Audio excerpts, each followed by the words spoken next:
Hi guys, welcome back to Storytime Society, or welcome to Storytime Society if you've never been here.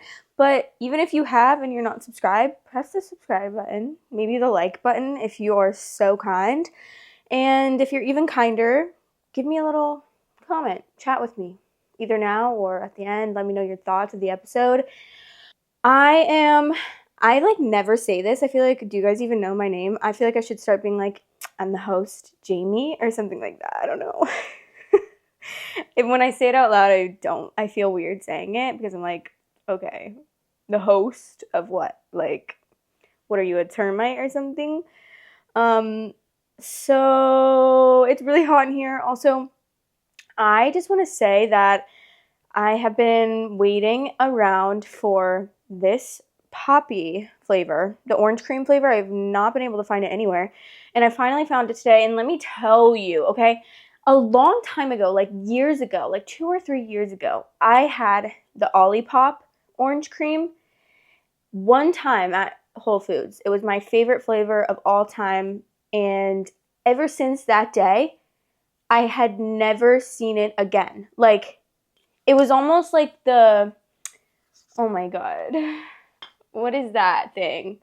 Guys, every time I start filming, I forget every single word in my vocabulary for some reason. Like, what is the effect when something changes and you thought it was a different way? I'm literally gonna look that up. The Mandela effect. It's like the Mandela effect. Like, did it ever actually exist or not? Because I've never seen it in a store since. And I want it so bad. So when Poppy came out with the same flavor, I was like, please give me that. Give me that immediately. It's definitely their number one best flavor.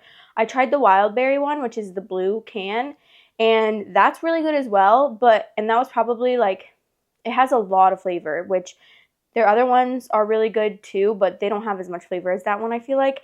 This orange cream one, girl, I could drink 25 of them a day. Like, seriously, orange cream for some reason is just like my favorite flavor of all time. Like, if you make an orange cream flavor, I feel like there's no messing it up. But anyways, it's gone. But I just wanted to like tell you guys about it because if you guys see it and you love any kind of pop, like, I honestly, obviously this doesn't taste like, this isn't like Coke or anything, but it's different. And I know that there was like some thing going around on TikTok how it doesn't really have as much pro or prebiotics as it's supposed to or something, but I don't even care. Like, I drink Mountain Dew Zero. I'm pretty sure Poppy is probably much better for me, you know? Like, I literally drink Mountain Dew Zero multiple times a week, so, and I shouldn't admit that, but I do. So, yeah. Anyways, okay, but that's really all I had to say for today, I think. I went to hot yoga today. I just did a restore class because my back is actually going in the gutter or something. I don't know what's wrong with me. Like, am I 80 years old? Because I've been doing this one, like, I think I told you guys about it, the hard class called Sculpt and Flow, where it's like weights and stuff. It's like a HIIT workout. And the right side, like right back here below like my ribs, my back is actually killing me. Like, if I sit a wrong way and like I get up, it has like a spasm. But it could be because I'm sleeping on it wrong. I don't know. Sometimes I get like, sometimes I get weird like little kinks when I'm sitting on it wrong or sleeping on it wrong. Okay, but anyways, this thing is kind of itchy, so I'm really sorry, but I thought I was going to be like super comfy in this outfit, and I'm not really that comfy, so anyways, let's get into the episode because I really don't have much to say other than I love you guys and I'm so happy that you're here with me and listening to this video because without you guys I'd be nothing. I would be homeless. Just kidding. But really though. Okay, so the good thing about this episode is that we have another update. And if you guys, the thing is, like, if you guys haven't watched my past videos, like, this is from like 3 videos ago, and then there was another update, and now there's another update. So like, you will have to watch those if you want to know. Otherwise, you can just skip forward, but I feel like who's going to watch, like, this is their first episode. Like, you should start at the beginning. I'm really excited to see what it says because, I mean, I don't think she has the DNA test results back yet, but I haven't read it yet. So I am going to be just as surprised as you guys. I'm going to be figuring this out. We're going to be figuring this out together. And I feel like I need to get comfy. Okay. Ready for this? Update 4. I think my husband fathered his best friend's children, and now one of them is attracted to my daughter. In my last post, there were a number of criticisms toward Paige. You guys will like this update as it turns out. You weren't the only ones who had a problem with her. As far as the deed being in my name, it's not an absolute hook, line, and sinker. But Paige is convinced that between that and my having been the one paying the mortgage, I stand a very good chance. It could be interpreted as a common marital property, but I'm going for primary custody with supervised visits anyway. I'm playing hardball. People also questioned whether I should still be posting these, but so long as it's all anonymous, I am in the clear. Doesn't even matter if someone who knows me could figure out I posted this. I didn't use any real names or reveal my location or anything like that. As for laptop, even Paige admitted that was questionable, but technically I gave permission and she was only doing what I could have easily done on my own. I just really didn't want to go through all of that content. As far as the divorce papers, Paige had them filled out after the very first time I contacted her. My serving them to Luke was ceremonial. She still contacted him after to officially serve him and request his lawyer's details. But before he could respond, I had already done something a little sneaky. I reached out to our family attorney, the one who has always been on call to represent me and Luke during our marriage. He helped us out of a jam with HOA a while back. I'll call him Zach. Now, contrary to some of the comments, suggestions, I cannot just go around town consulting with every lawyer in the area with the explicit purpose of locking my husband out of hiring them. That is bad faith, and judges don't look too kindly on it. However, this was Zach. He had been my attorney and Luke's for years. I feel like I had just as much a right as Luke did, and I got there first, so I was able to nail down our family's lawyer. Met with both him and Paige, and boy, howdy, do they not like each other. Zach brought up some of the same problems as some of my comments. He argued that Paige's activity was in the gray area and urged me to hire him to represent me in the divorce instead. That caused a bit of conflict, as Paige is explicitly a family attorney and this is her specialization. So I'm going to be consulting both of them from here on out. Zach actually thinks it's a good thing that I made these posts, as they can't really do much other than prove my sanity when Luke and Amy try to argue otherwise. Overall, I am doing better.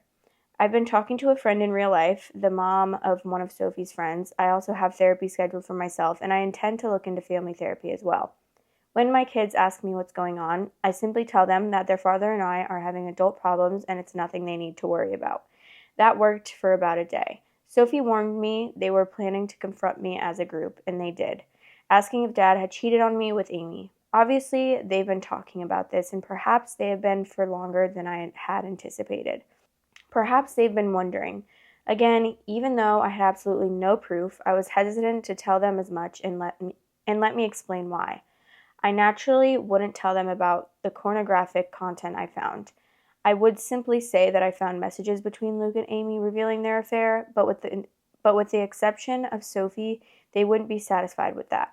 I already know Carter, curious little sweetheart that he is, would want to see these messages, so instead, when I was asked directly by my kids if their dad had cheated on me, I simply said I believe he did, yes, which is with as much certainty as I could muster. I think they believe me. Tom and Sophie are texting nonstop, and from what I can gather, there's doubt among Amy's children as well, that this is about me losing my mind and not about their mother being too close to my husband. I think it's slowly sinking in for poor Jim that what he didn't want to believe was possible is very much possible, and it's happening. I haven't shown him or Kat any letters or anything. They're hosting Luke, so I haven't had much contact with them at all. But I did have one phone call with Kat where we wished each other well. That was nice. In the background, I could hear shouting, and though Kat quickly went outside, I did hear what sounded like Jim shouting at Luke. He doesn't usually shout. He's the calmest man I've ever met, so in a way, I'm worried about him. but also relieved that the wool is being pulled off of his eyes. According to Kat, Luke is still staunchly denying everything. He was pretty upset when he found out that I had poached Zach, though, which gave me a kind of grim satisfaction. The test results came back. Sophie and Tom tested their DNA against each other to see if they were truly blood siblings. Here's a surprise. According to the test, they're not. They don't share any DNA. To everyone who believed Jim had fathered Amy's babies, here is definitive proof that he did not, because the test would have revealed that too. But I never believed it anyway. Sophie has her doubts and wonders if the results were faulty and if we should take another test to be absolutely certain. But I'm not really worried about that. More confused than anything. I was so certain Tom had to be Luke's son. He was too. Now he doesn't know what to think, and I don't either. I obviously know the affair happened and lasted years, and I know from the letters that Kaylee is Luke's child, or at least both he and Amy seem to believe she is, which confirms that they were intimate 15 years ago. Now I'm just wondering for Tom's sake, who, if not Luke, is his father? He does kind of look like Luke, but that might just be a coincidence. In general, everything was quiet for a few days until it wasn't, until she finally showed her face. My best friend, Amy. I'm so happy I installed Ring cameras everywhere, as you are about to understand. Sure enough, Amy turned up on my doorstep and asked to talk. She had a relaxed demeanor and did not raise her voice. Assuming she was approaching me on Luke's behalf, I told her that I wasn't interested in talking to her and to just go away. She did not leave, but she didn't make a scene either. She persisted in telling me we needed to have a conversation. The kids weren't home and did have cameras inside. I was also recording her on my phone and being discreet about it, so eventually I relented and let her in. I don't know if she realized she was on camera, but we sat down on the couch and she instantly got into the reason for her visit. It turns out she and Luke know or suspect that I procured damning material from his laptop. Amy accused me of going through his devices and told me that anything I found was not my business and I needed to delete it.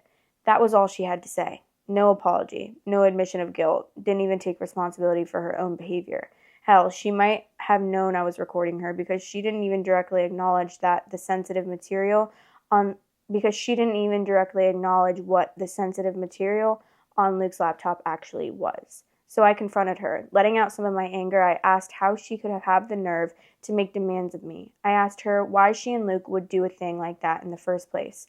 Why had they seen fit to spend all these years betraying me? I posed the question that I'd been wondering about for a long time, and as I suspected, I got no answer. As I expected, I got no answer. Literally. Amy didn't seem to really hear me even as I confronted her. She seemed like she was stressed, panicked even, but she was keeping it under wraps. She ignored my questions and accusations and just kept telling me to delete whatever content from Luke's laptop that I had. She said that if I wanted to divorce Luke, that was my call, but to not drag her into it. Oh, that made me so mad. I kept my temper, but I did snap back that she was already very much in it. Amy just kept repeating herself, telling me to delete whatever I found, so I just refused. I asked her point blank, why should I? Why did I have any reason to? Amy got more aggressive, raising her voice. She was trying to intimidate me, but I held my ground. She told me that this wasn't about me, and that I needed to just do as she said, that it was very important. So again, I asked, why? And yet again, she would not answer. So I asked her if Luke had sent her to do this or if she had shown up on her own. No answer to that either. It was like talking to a brick wall, so I asked her to leave. Just as I'd been afraid she wouldn't go. She refused to leave until I had deleted everything I'd found in front of her. I couldn't help but laugh. I told her no, that wasn't going to happen. This is where I could see her start to freak out more. In another moment, she got up, ran into the other room, and grabbed my laptop. Before I could stop her, she smashed it on the floor. I really don't know why she thought that would work or get her the outcome that she wanted. I think she was just panicking. Obviously, I still have everything, except now I need to buy a new laptop. And sadly, her doing this was out of frame of the camera, but it's fine. All of my important files are backed up, and at that moment, I was more concerned that Amy would do something else drastic. She looked like she was going to have a breakdown. I tried again very calmly to tell her that she needed to leave or that I would call the police. She refused again and just kept repeating her demand that I drop this whole thing, that I dropped this whole cheating angle and divorced Luke without trying to argue that an affair took place. At that point, I just stared at her, at the woman I had considered one of my dearest friends in all of the world, and I told her that I didn't know her anything, but she owed her children the truth, that they had the right to know where they came from, who Luke really was to them. Amy bristled and told me it was none of my business, that I didn't understand her family and I needed to back off. She kept going back to this idea that I could divorce Luke, but I must not claim that he had an affair with her. I just told her that I didn't need permission to handle my divorce how I wanted, and again, I told her to leave. She got more and more desperate, and her anger accelerated to the point that she physically attacked me. I didn't expect her to actually do this. I'm not much of a fighter, but I do know the human body pretty well, and where it's weak. She hurt me pretty badly, but I got her off of me. That part was very much on camera, and the whole audio was recorded on my phone. She finally left after that, and I immediately called to file a police report. I had the strangest feeling that she'd try something similar and wanted to beat her to the punch. I was able to clean myself up by the time I had to face my own kids, and while I downplayed the story, I did not lie to them about why I had a black eye. I told them, for their own safety, to steer clear of Amy. I also sent the footage to Paige and Zach, as well as pictures of my injured state before I cleaned up. They've also printed out the letters that reference Kaylee as Luke's child. I really feel like Amy just screwed herself over on all of this. I don't know what her motives were. Was she protecting Luke? Was this his idea? Does she just really not want the world to know that she's a homewrecker? Is she covering her own ass? As if people don't know already? The more of my social circle I talk to and inform of the basics, the more people are confessing that they had wondered in the past if Luke was cheating on me, but didn't have any concrete proof. I suppose Amy doesn't want her kids to know who fathered them, which does line up, but I'm still not sure about Tom. I didn't ask Amy about him in particular. I don't know why you guys are so eager for these updates, but I don't mind posting them. I've never blogged about my life before. I'd imagine it feels something like this. Okay. I mean, I feel like so much stuff is happening that it's like, is this really like your life? Like, is this real life?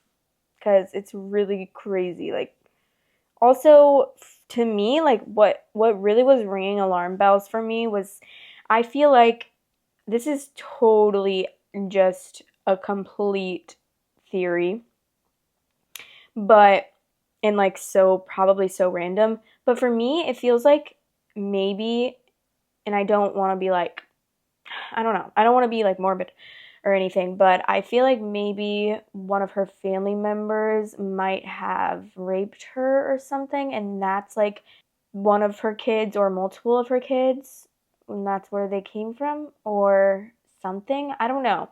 But something is clearly going on, and there's like a reason that she doesn't want her to bring up the affair, which is obvious. Like, obviously you're going to say that you had an affair. That helps a lot in the divorce, right? I don't know, but I think from what I know, which is basically slim to nothing about divorce, is that like if you have an affair or if you cheat, like that gives you more of the upper hand. Well, that gives the other person that got cheated on the upper hand, right? I don't know, but I feel like that is a thing, and if it's not, then it should be. And so obviously, like, also, bitch, you don't get to tell me what I'm doing and not doing with my divorce. Like, girl, you think that you have the right to ask me any favors? You're literally lucky that I didn't run you over. Like, why would I give you what you want, especially something that is like not helpful to me? It's not beneficial to me at all. Bye. Like, I don't know what you want from me, but you're not going to get anything. I mean, you already stole my husband, so. Okay, let's see. Some of the top comments. I'm wondering if Amy is worried about being cut off from your soon-to-be ex's family. I think you said your father-in-law was helping her financially. I wish you and your kids nothing but the best. There were already comments about Amy and father-in-law having an affair. Opie's explanation on why they wouldn't be made sense, but honestly his behavior and hers after reading this update paired with your reminder that the father-in-law bankrolls her makes me think that maybe OP is wrong, and that is what Amy is panicking so hard, and that father-in-law is in denial. Yeah, I actually was thinking a little bit like that too, but I feel like since she already was like, guys, it's not the father-in-law, and I like felt like I believed her. But maybe she just truly doesn't know.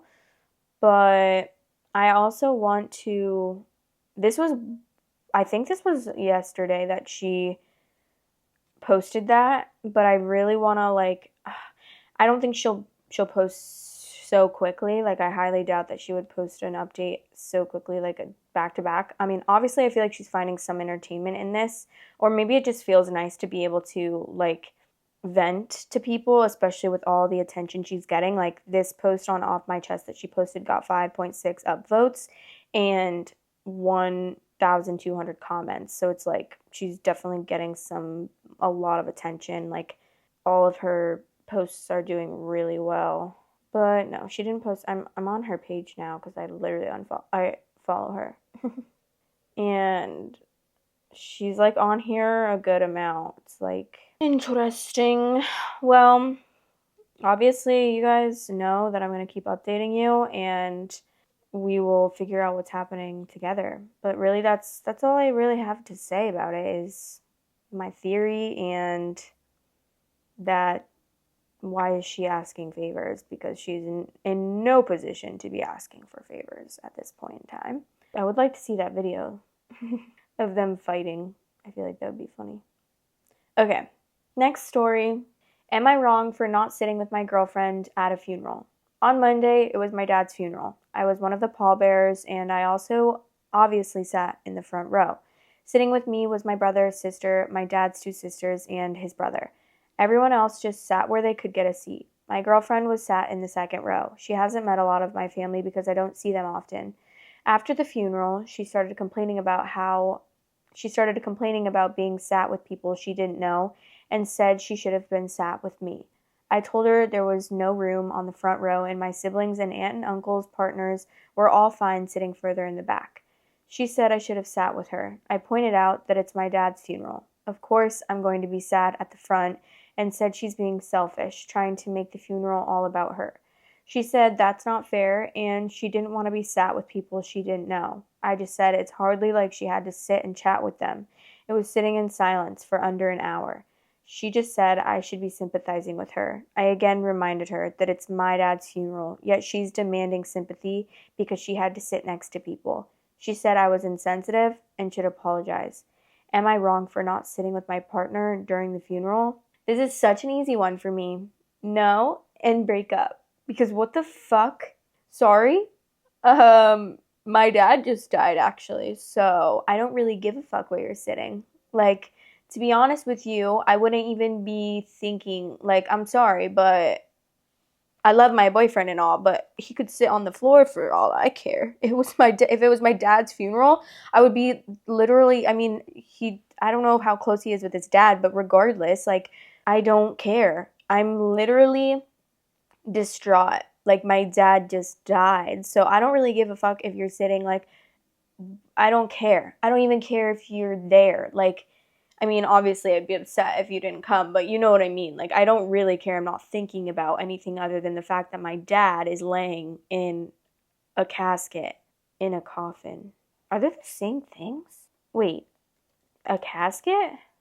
Yeah, aren't they coffin sounds so, like, vampire-esque. But I was going to say coffin, but then I was like, wait, that sounds like Dracula. Like, that doesn't sound like something that, like, a person was in. But is it the same thing? I don't know. I mean, I know it's the same thing, but who, like, where do you go? How do you decide what word to use? I looked it up and it says a coffin is why do they have to say funerary? A funeral box used for viewing or keeping a corpse for either burial or cremation, and coffins are sometimes referred to as a casket, particularly in American English. Okay, so maybe coffins are more of like a British thing or something. I don't know. But that is off topic. Anyways, yeah, so that's really easy for me. What the fuck is wrong with this girl? Is your girlfriend complaining? These are some of the top comments. Is your girlfriend complaining about seating at your dad's funeral? OP, I rarely say this, but don't marry this woman. She doesn't have an ounce of empathy, and I'm so sorry for your loss. Your girlfriend has severe main character syndrome. The lack of empathy and understanding is ridiculous. She sounds like a petulant child. Run, dude. Run and don't look back. Like, imagine raising kids with someone like this. Imagine getting cancer and how offended she'll be when you don't make sure she's comfortable while you're getting chemo. Like, actually, though, that's very, very much true.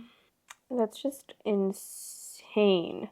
Red flag, buddy. This girl is looking for sympathy despite you being the one who has lost a parent. I'm the main character energy all over this wagon. That is the completely normal way of funerals. The immediate family sits in the front row with extended family partners sitting behind. And she's never even met his family. So it's like, that's even more the reason to not be sitting in the front row. Your girlfriend is an asshole. She's trying to make your father's funeral all about her. Wow, what an entitled baby. Her whining about it's not fair shows just how selfish, self-centered, and immature she is. I'd rethink her as a partner. She just showed you who she is. Yeah. I mean, that's insane. Like, that's honestly a talent to be able to make someone else's dad's funeral about you. And like turn it on saying that you should be sympathizing with me. Actually, no, you should be sympathizing with me because I literally just, my dad died. You should be sympathizing with me. Like, I think what are you doing? Like, you're obviously only thinking about yourself, and that's actually crazy, especially in this context. Okay, we're gonna move on though, because that was short and that was easy to answer. This one has an update, so we're about to read the story in the update.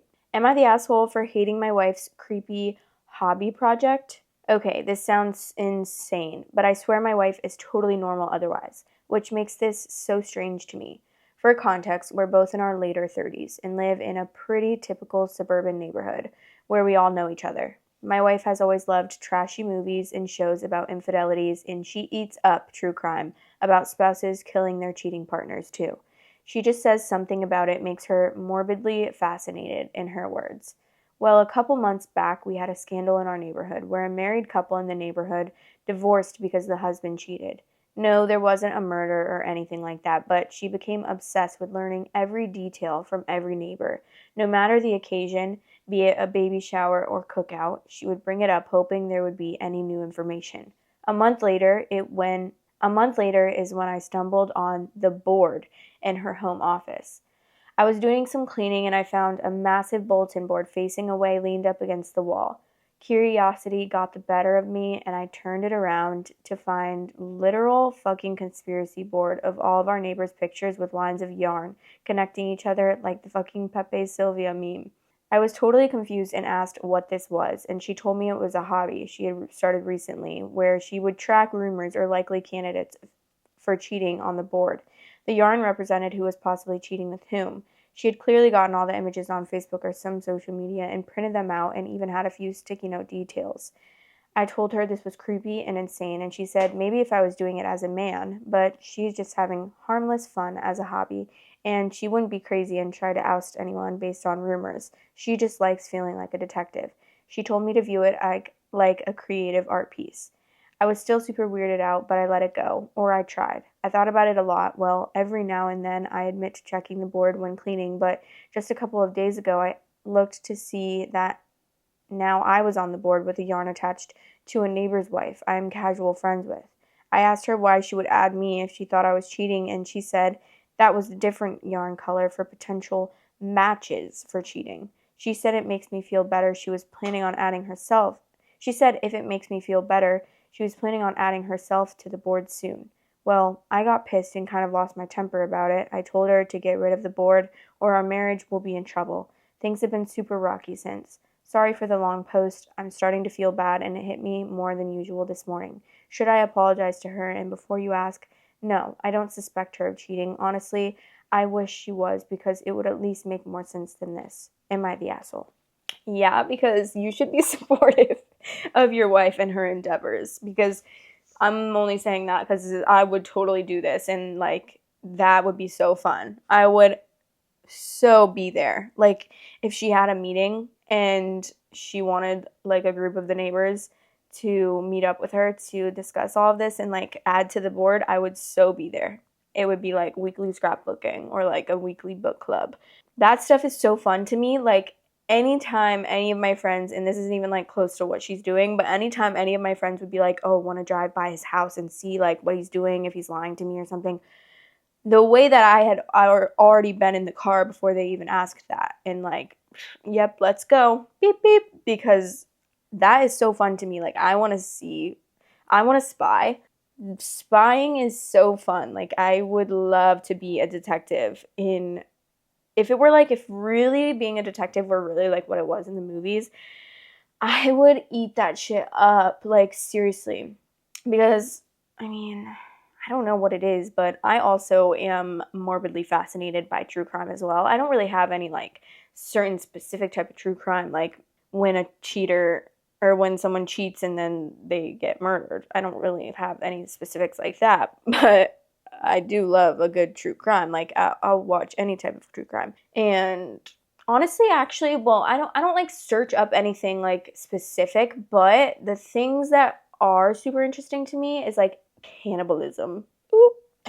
And not because I am a cannibal or I want to be a cannibal. It's just very intriguing to me that people are cannibals and like want to eat people. Like Army Hammer, if you've ever heard of him, nasty guy. Like, crazy that he's this famous guy and trying to, I'm pretty sure, no, I don't want to spread any rumors, but like, I think he sucked on a tampon. Wait, or asked someone to suck on a tampon or something? I don't know. Maybe I'm totally making that up, but I do know that he like wants to eat people, and he's like, if you know Paige Lorenz, she dated him and he like branded her with like an A, I think, on him. And why is he actually attractive? Like, I actually, before I knew about this, I actually thought that he was like cute. Like, I would be like, ooh, he's cute. And then you figure that out and you're like, yucky. I'm trying to look and see if anything about the tampons on here, but I think I totally just started a random rumor. So don't tell anyone that. Don't tell anyone I said that because I don't think it's true, but if it is, then let me know because I think I just made that up, but I swear I heard something about a tampon, bloody, and Army Hammer. Those three things. Anyways, let's move on to the update. Okay. Update was posted on September 5th, 2024. Update, am I the asshole for hating my wife's creepy hobby project? Anyway, Jesus Christ. Firstly, I appreciate all of the concerns and not the assholes. It gave me the courage to approach her and tell her that while I may have overreacted by threatening our marriage, I think it's a creepy thing to do. She apologized and said that she would get rid of the board. I thought we were good, but literally 2 days later, shit hits the fan. Our happily married next-door neighbor finds a woman's bra under the bed that does not belong to her. It doesn't take long for the whole neighborhood to find out. Well, my wife is giddy, like jumping up and down for joy. She shows me the board, which she still didn't trash like she promised, and of course the husband was marked with yarn, meaning he was likely to cheat. She told me the board was accurate after all, and maybe she should keep her hobby around. I was definitely suspicious, so I looked at the board again later. It looked different from the last time I saw it before the latest scandal. Instead of the yarn connecting to another neighbor, the cheating husband's yarn connected to a post-it with a question mark. Firstly, it was the only question mark there, and I swore it wasn't there last time I saw the board. So either she changed it after the cheating to prove a point, or slightly before it happened, which made me even more suspicious either way. Now, I felt like I was the detective and like I was going crazy. I went over to the cheating husbands to ask a few questions. The wife was staying at her parents', so it was just the two of us. I asked him if he actually did it, and he said no, he would never. Then I asked if my wife had been over recently. He said one day while you were at work, his wife asked her to water a plant they had while they were both away and told her where the key was. So yes, I immediately raised an eyebrow. I asked if he still had the bra, and he was getting nervous and told me not to get the wrong idea. I said, don't worry, he still had the bra, and I looked at it. It was my wife's. But one I knew she almost never wore because it was from a lingerie set that I bought her one Christmas, she said was uncomfortable. I told my neighbor I needed to talk to my wife and ran out, but I told him not to worry. I approached her with the bra and asked her what was going on. She played stupid, but I told her to cut the BS. I asked if she had either cheated on me with him or planted it there. Either way, she was in trouble. She confessed to planting the bra and said it was to make me admit her hobby was valid or something. I flipped out on her. I said this was worse than her cheating on me because instead of ruining our marriage, she just ruined our neighbors and ours. I demanded she call the wife in to admit everything, even sending pictures of the board. I even showed the Reddit post, which actually helped convince her my wife had planted it rather than cheated with her husband. Well, they made up, but now I have no idea what to do. I'm barely speaking to my wife, and it is only a matter of time before the entire neighborhood figures this out. I seriously need advice. Why does this sound like desperate, like, housewives? Like, it sounds like a script. That's crazy. First of all, I was suspecting that, honestly. I was like, since the first story, I was like, she's gonna do something stupid because she wants, like, this to be real in her head. And I'm actually surprised. I obviously haven't read any of its comments, but I'm surprised that people are saying that he's not the asshole. Like, sorry, but I feel like my boyfriend would be supportive if I did this, to be honest. It's not hurting anyone. I mean, I would never be, like, putting a bra somewhere, planting a bra somewhere, but why is it hurting to just, like, make a little detective board, you know? Like, feel like you're in a movie or something. Okay, let's read some of the top comments. There's, I'm too interested in the neighborhood gossip, and then there's, I planted a bra to ruin my neighbor's marriage and kept a detective board of cheaters. I could forgive the detective board and the gossip interest, even if that's not my thing, but planting evidence for an affair is just cruel, incredibly cruel. Who even thinks like that? Someone who has gone completely off the rails and gotten so caught up in their game of pretend that they forgot that these are actual people and not just NPCs. Yeah, honestly, maybe she needs to get on, like, those, you know, those true crime, like, you can buy the true crime things at, like, the store or on, like, Etsy, where you, like, are a detective and you figure out, like, who murdered this person or who did this. Oh, that reminds me of the game Clue. Or wait, no. Is it Clue? Yes. Oh my god, I used to play this game with my grandparents and my siblings. We would have, like, game night, like, once a month at my grandparents' house, and we would play Clue. I wanted to play it 25 times over. Like, I was so upset when we would stop playing because I loved this game so much. This makes me want to get the Clue board game so bad. Oh my god. Wait, this game's so fun. Yeah, so maybe I should comment and be like, hey, tell your wife to get this game. It's called Clue. It's a board game. I feel like it's really popular, so they probably already know about it. But this sounds like me, honestly. So, like, I can't even judge, truly. Because, like, I just love that kind of stuff. And I love to feel like I'm in a movie. Like, ever since I was little, when I was little, I would ride my bike to the park in the rain. And, like, I don't know if I was actually listening to this song or if I was just imagining it in my head or what, but, like, I can't imagine I'd be actually, like, having something, like, a device to listen to this song on when I was, like, 8 or 9 years old. But I think I might have. I don't know. But you know that song by Hilary Duff that's like, let the rain fall down and break my something, let it wash away. That song, I would literally ride to the park and be like, I would be so main character and act like I was in a movie. Like, sometimes I would listen to that song, like, if I was in the back of the car, and I make my parents play that while it was raining in the car, and I would just, like, lay my head against the window and, like, watch the rain fall down the window. You know, like in movies when there's, like, that scene where it's, like, someone's, like, laying their head against the window and it's raining and they're just, like, looking out the window. That was me listening to that song. It's honestly the most fun thing ever. Like, that's why I love movies so much. Like, I'm truly an avid TV watcher, film watcher, everything watcher. Like, I love to, it's like an escape of reality for me. Like, I just love to escape reality and be in another reality. Like, I truly, like, try to put myself in a movie when I'm watching it. Like, any type of movie, even if it's a scary movie, usually with shows that I'm, like, watching for a long time, like a long period of time, if it's like five or more seasons, or like, I usually like to have those shows be something that I would actually want to be in. Like, since we're rewatching Vampire Diaries right now, like, yeah, I want to be a vampire. I want to be, like, one of them. So it's like I'm enjoying watching that. But certain things I, like, don't want to be in, you know? So, like, I don't, like, could be, like, a really good show, but since, like, and I don't really even, like, purposely do that. It just happens. Like, I'm just, like, in the show. I don't know. I just imagine myself in the show, and it's just, like, so subconscious. So if it's, like, a super, super sad show, then like sometimes I don't really want to watch it, or if it's like a gory show like Game of Thrones, then sometimes I don't want to watch it because I'm like, I don't want to be them. Like I don't want to be in this. I don't want to be in this world, so like I'm just not gonna watch it. There are exceptions, like The Handmaid's Tale. Ooh, that show's so damn good. Like I love that show so much. I watched all 5 seasons of that, or actually, yeah, I think 5 seasons, and then the sixth season has been supposed to be coming out for years now, and it still hasn't.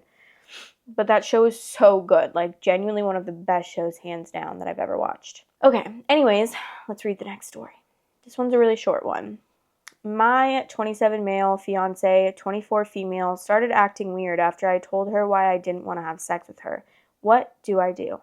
My fiance and I have been together for 5 years and are getting married at the end of September this year. We have never had sex in this time because I have told her that I don't want to yet. A couple of weeks ago, she drank too much and started to get a little horny and wanted to initiate intimacy, but I told her no. She insisted and even put her hand down my pants. I left her in the room and slept on the couch. The next day, she looked pretty embarrassed and defeated, but asked me why I didn't want to have sex with her. And I told her the truth, that when I was little, I was abused, and that shit really traumatized me. I had never mentioned this. I always tried to avoid the subject. She understood and told me that it would be good to go to therapy, but after that, she's been acting distant towards me. She doesn't kiss me, she doesn't hug me, she doesn't even want to cuddle with me anymore. She literally prefers to sleep on the edge of the bed so that our bodies don't touch. Why is she acting this way? Is it awkward? I'm really worried that she took this the wrong way because we're getting married soon. This is kind of scary. I feel like this girl maybe needs a couple more years to develop her brain or something if she like really is truly acting that way after being told this. I mean, maybe she's like nervous and she doesn't want to make him uncomfortable, but clearly if like she's feeling a certain way after that, she needs to have a talk with him and be like, okay, like what are your boundaries? Because if this is making like the only way that this would be justified, I feel like, to like not kiss or hug or like want to cuddle with him anymore after him telling you such a vulnerable thing, I feel like the only justifiable thing would be is if she just was like nervous and didn't want to make him feel uncomfortable and just felt like, oh, maybe I shouldn't kiss him because like he feels this way, or maybe I shouldn't hug him. You know, maybe she thinks that your boundaries are a certain way and they're not. So like it would be good to have a chat and be like, have her be like asking you what your boundaries are, if you're okay with this, and then you guys can like talk it out. And then yeah, I do agree that you should get therapy for sure if you're like feeling that way, and she should definitely not put her hand down someone's pants without their consent, especially with like him verbally and actively telling him that, or her, that he doesn't want to have sex. Like obviously if it were like my boyfriend, he'd be like, oh yeah, I'm so happy, but put your hand down my pants, you know. But like if he was like, no, I don't want to do anything right now, like then I wouldn't be like, okay, let me shove my hand down your pants because you just told me you didn't want to do anything. Like what the hell? Okay, let's see what people are saying. She doesn't want to trigger you since she doesn't know what will. She's backing off. You really need therapy ASAP because what's going to happen with when you two get married? No sex still, otherwise you might as well end the relationship because you two aren't sexually compatible as of right now. At 5 years, they really should have discussed this, considering that it seems like a big reason why he is celibate. OP, trauma like this doesn't go away or get easier to deal with because you're married. If anything, I think it would be possibly worse because the pressure will increase on both sides. Of course, you don't have to have sex if you don't want to, but you also need to process things. Therapy would be extremely a good idea right now. As another person stated, what happened is a form of sexual assault. You said no, she pushed the point and shoved her hand down your pants to grab your genitals. She was drunk, but that's not an excuse. I don't think she intended to assault you, but it did happen and is likely part of the reason she's keeping her distance. She's trying to process things, but she's also afraid of hurting you. Yeah, I agree with that. That's why you guys just need to talk. Like, how fucking old are you? You're 24 years old, so maybe you should start with a conversation. Like, hey. Also, to have something so vulnerable told to you, like, I mean, maybe you would be like a little nervous because you don't, you know, he doesn't want to talk about it, so you don't want to pry, but at the same time, it's like, hey, this is really important actually for us to talk about because we're actually getting married soon, so like, this would be a great thing to have a conversation about, and however you want to go about that is fine, you know, but like, you guys gotta talk about it. I'm sorry, but you can't get married without talking about such a severe thing that is likely gonna affect your marriage. Next story. Am I the asshole for wanting to divorce my husband for leaving me 8 months pregnant at a gas station and driving off? My husband and I have been married for 2 years. He has a habit of stopping the car and telling me to get out whenever we get into an argument, even if it was something so stupid and minor. He said he can't help his short temper, and having me get out of the car would be him de-escalating the situation, so he thought that it wasn't that bad. When I got pregnant, I told him that he should stop doing it, and he said okay. Honestly, I did not expect him to do it while I'm pregnant and in my 8 months. In my eighth month. So, we were talking about what we would buy for the baby. We were particularly arguing about what color to choose for the baby's shoes. The other day, while we were on our way home from visiting his parents' ranch, which was a bit far from where we live, he disagreed with me at some point in the conversation and it turned into an argument. He started lashing out verbally, then getting all dramatic, arguing till he was blue in the face. Suddenly, the car stopped at a gas station and he told me to get out. I was stunned. I asked if he was being serious, and he told me he needed to cool off and he couldn't do it with me being in the car. I tried to reason with him, but he insisted and refused to move. I got out and was feeling so awful and upset I almost cried. The second I stepped out, he drove off. I tried to call him, but he turned his phone off. My blood was boiling, my feet were hurting, and I was hurt and in disbelief. I tried to call my brother, the only one I know around the area, and it took him a whole 2 hours to come get me. I went home and found my husband sitting casually on the sofa watching TV. He seemed calm and relaxed. I lost it on him about what he did, and he defended himself, saying he couldn't help himself and that I should let it go. I told him I wanted a divorce because I can't trust him after what he did. He looked so shocked, saying I was crazy to want to divorce him over an argument about baby shoes, and said he did what he did to give himself and me a chance to cool off from the fight. I went to stay with my brother, and I'm here now. My husband hasn't stopped spam texting saying I'm being unreasonable and that it's not like it's a new thing that he does this since it's a habit. What? And that it's not like it's a new thing that he does this, since it's a habit of his, and I shouldn't judge him for how he deals with anger. I haven't spoken to him yet. I feel so frustrated, yet so hurt. Ew. Honestly, sometimes these stories, when I read them, I'm like, I don't even know what to say to you because, I mean, obviously you're saying you want to divorce him, which I 100% agree with, but it's like such obvious things in some of these stories, like, girl. First of all, the fact that, like, he would kick you out of the car. How about kick yourself out of the car and then the girl can drive home? You can cool off on the side of the road and on your 5-mile back home. Like, your 5-mile walk back home. Like, I mean, what the fuck?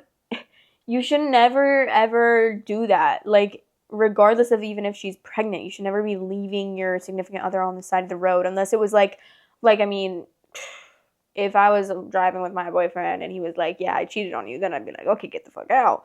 But, but like, girl, I mean, you're arguing over baby shoes, the color of baby shoes. You're going to say it's crazy that you want to divorce over baby shoes? No, she doesn't want to divorce over baby shoes. She wants to divorce because you literally kicked her out of the car, left her waiting for 2 hours, and then when she came back, your fat ass was eating potato chips on the couch watching TV. Like, ugh, that's so annoying. And I didn't mean to say something so offensive. That's so offensive. Like, I eat potato chips all the time, but, you know, I am the fat ass in question, so it's fine. I hate him so much. He's, like, actually the worst. Divorce him. Bye. See ya. Okay, someone said if he really needed that, then he should have gotten his own ass out and walked off. Left the car to the 8 months pregnant lady and his baby on board. Yep. Jesus. Good Lord, the shit people put up with. It's his temper he needs therapy and anger management, and she needs to get the fuck out. He left you, his 8 months pregnant wife, on the side of the road and switched off his phone. He did not come back. It took you over 2 hours to get back, and he didn't try to contact you once. He was relaxed and watching TV shows with no remorse. He's abusive. Him doing it before you were pregnant was abusive. Him doing it now is worse. Him doing it and leaving you stranded with a newborn is highly likely. Do you want to wait for that to happen before you get a divorce? It sounds like she's going to make the right decision, though, because she's saying that she wants a divorce, so I think that she should 100% get a divorce. And Oh, I thought there was an update, but it's not an update. I was gonna say, like, what? I don't know, but I really hate him. And if anyone ever does this to you, don't be with them. Like, the fact that he just thinks, that she should accept it and be like, you need to let it go. Like, Daddy was angry, sorry, but you need to be the one to let it go. Like, how about you let the fact that you're mad about a color of baby shoes go? Like, how about you let that go? What do you mean? I'm so confused why it's her problem and not yours. Like, you're the one getting blue in the face about some fucking baby shoes. It's kind of embarrassing, if I'm being totally honest. Well, I think that was the last story that we're gonna read. How many did we read? We did the update, and then we did we did 5 stories, and that update was long. Her updates are always so long, which I'm not saying I don't like that, but it's like, how do you even have the time to write all that and in such great format? Okay, well, that is the last of the episode. I hope you guys enjoyed. For me, it's Friday, so happy Friday to me. But for you guys, it's Tuesday, so happy Tuesday to you. And if you want to become a member of the subreddit, the link is below. It's obviously free of charge. You can post stories on there of your own. You can cross-post stories, copy and paste stories, give credit to the original person that wrote it. Whatever you want to do, if you want to see a certain story on here, go ahead and join the subreddit. It grows every day, which I love. It doesn't grow very fast, but like even one person joins it and I'm like, yay. So, and then also the Spotify is linked below if anyone ever wants to listen to Spotify. I actually have been putting the videos on Spotify as well, which I didn't really realize you could do, but you can. So I've been doing that. And I think that's really all.